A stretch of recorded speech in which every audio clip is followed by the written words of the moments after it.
Hello friends, welcome to ixamBee. I am Sushil Ragade, ex manager Reserve Bank of India. कल SBI ने एक circular जारी किया और वो सर्कुलर कम से कम मुझे 15 से 20 ऑफिसर्स ने भेजा है। आपको पता है कल परसों कुछ भी मतलब दिन पहले एक इंसिडेंस हुआ था जहाँ पे एसबीआई की एक ब्रांच मैनेजर मैडम थी, थोड़ा सा कन्नड़ा लैंग्वेज में बोलने का इशू हुआ था और वो काफ़ी एस्केलेट हो गया। कर्नाटका के चीफ मिनिस्टर ने भी काफ़ी इशू उठाया और आपको पता है कि जो सारी पॉलिटिकल पार्टीज़ होती है उनको उनका पड़ा होता है वोट्स का। तो इसीलिए कोई भी पार्टी आपने कभी देखा नहीं होगा इस चक्कर में कि हमारी जो फाइनेंस मिनिस्टर मैडम है उन्होंने कुछ बोला है, बैंकर्स की साइड ली है किसी ने।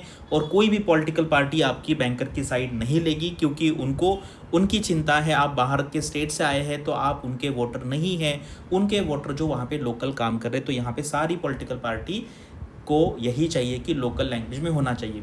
तो ये बहुत ही मतलब स्टेप जो है वो मतलब अच्छा नहीं है जो लोग लैंग्वेजेस नहीं जानते हैं।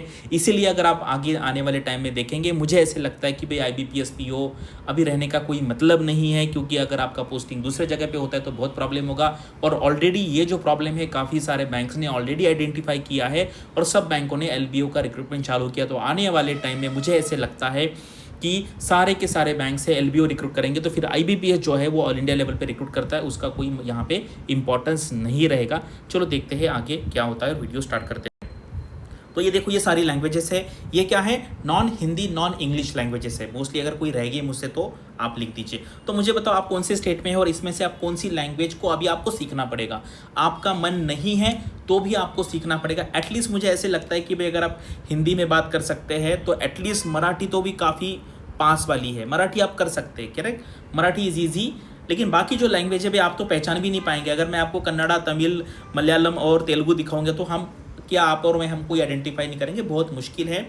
जब मैं गुजरात में था, अहमदाबाद में आरबीआई में 3 साल था, तो मुझे गुजराती पढ़ने आती थी और मैं समझ भी सकता था, बात करने में मुश्किल होता था।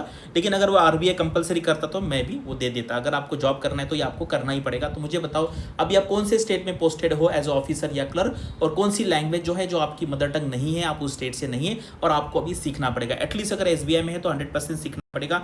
ये देखो, ये सर्कुलर है, पूरा सर्कुलर मैं ऐसे कैसे नहीं दिखाऊंगा, इसका मैं यहाँ पे कंटेंट दिखा देता हूँ, जो काम की बात है वो मैं दिखाता हूँ यहाँ पे। Therefore it is necessary for circle यानी कि आपको पता है एसबीआई में क्या होता है, सर्कल होता है। जैसे वो स्टेट नहीं बोलते, जैसे मुंबई सर्कल है, करेक्ट, अहमदाबाद सर्कल है, भोपाल सर्कल है, एलएचओ कहते हैं उसको circle, to formulate and mechanism for imparting local language training for all such employees. यानी कि अगर आप तमिलनाडु में पोस्टिंग है तो भाई अभी आपको लोकल लैंग्वेज की ट्रेनिंग लेनी पड़ेगी। आपको तमिल लिखते आना चाहिए, पढ़ते आना चाहिए, बोलते आना चाहिए, correct. Likewise the probationary officer, specialist officer who join after all India test should also undergo the local language training.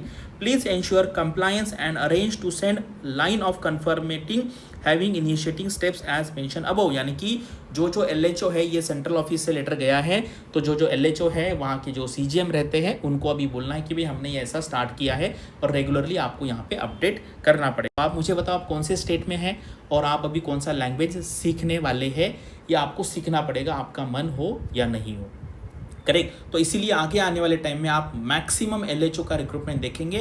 तो अभी मुझे ये क्वेश्चन पड़ता है कि भाई अभी आईबीपीएस पीओ का जो ऑल इंडिया रिक्रूटमेंट होता है, आरआरबी तो ठीक है, आपको वो पता है कि कौन से स्टेट में है, लेकिन जो पीओ लेवल का होता है, एसबीआई पीओ का ऑल इंडिया लेवल पे होता है या आईबीपीएस पीओ का ऑल इंडिया लेवल पे होता है, उसकी अभी कोई ज़रूरत है या नहीं है, आपको क्या लगता है कमेंट सेक्शन में बताइए। Thanks for watching this video and all the best for your studies and upcoming examinations.